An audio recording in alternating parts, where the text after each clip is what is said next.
Come to me, all who are weary and heavy burdened, and I will give you rest.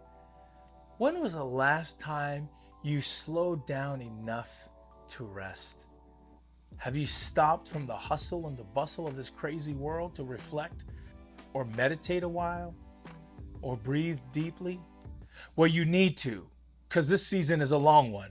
It's hard to feel encouraged when we experience seasons of downturn with no end in sight. What started as something that we thought was going to pass a couple months turned into something that dominated 2020.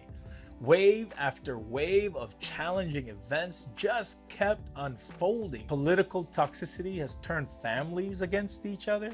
People dying. Racial and social unrest is at an all-time high. Kobe Bryant. Tornadoes and hurricanes are tearing through the South. Alex Trebek. Fires and droughts are whipping us here in the West. James Bond. Black Panther. Man, this past 30 years that we've lived in 2020, honestly, has been quite exhausting. All of us have been experiencing COVID fatigue, screen fatigue, children fatigue. In moments like these, when we can't tell where the end is or how much further we're going to be going through something, we start reaching for more control, trying to normalize all the crazy things that are going bonkers in our life. We try to hold the variables together. It should give us hope to know that while this does feel like a new low for all of us as a people and as a country, and maybe even as a world, that God has been here before and he knows the way out.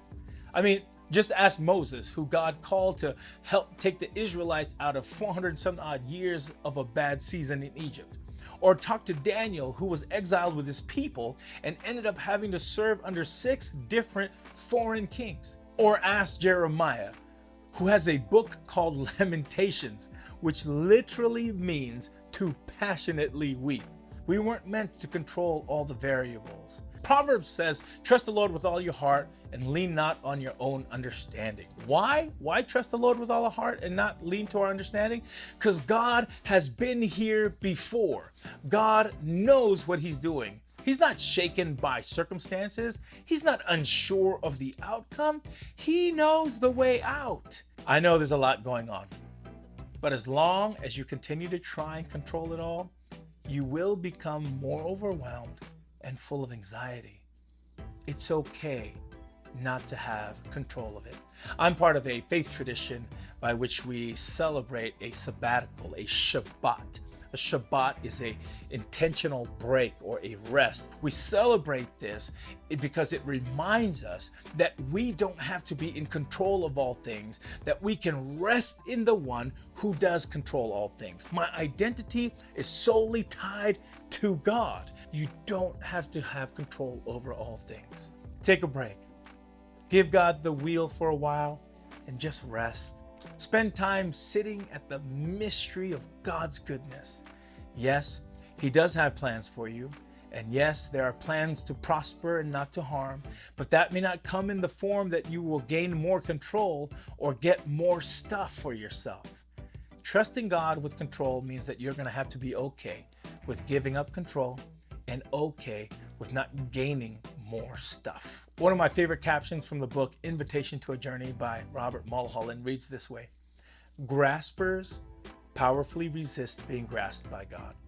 Manipulators strongly reject being shaped by God. Controllers are inherently incapable of yielding control to God. Would you rest a while and give God back control? Trust that he knows what he's doing. I know that this could be a time full of anxiety, but he's got things in his hands. I hope you hear God inviting you into some well-needed rest today. May his voice echo into your soul's grasp.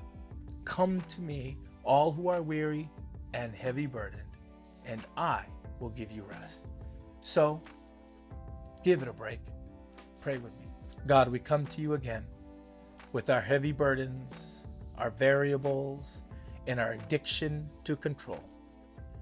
Please release our grasp and let us find rest in you.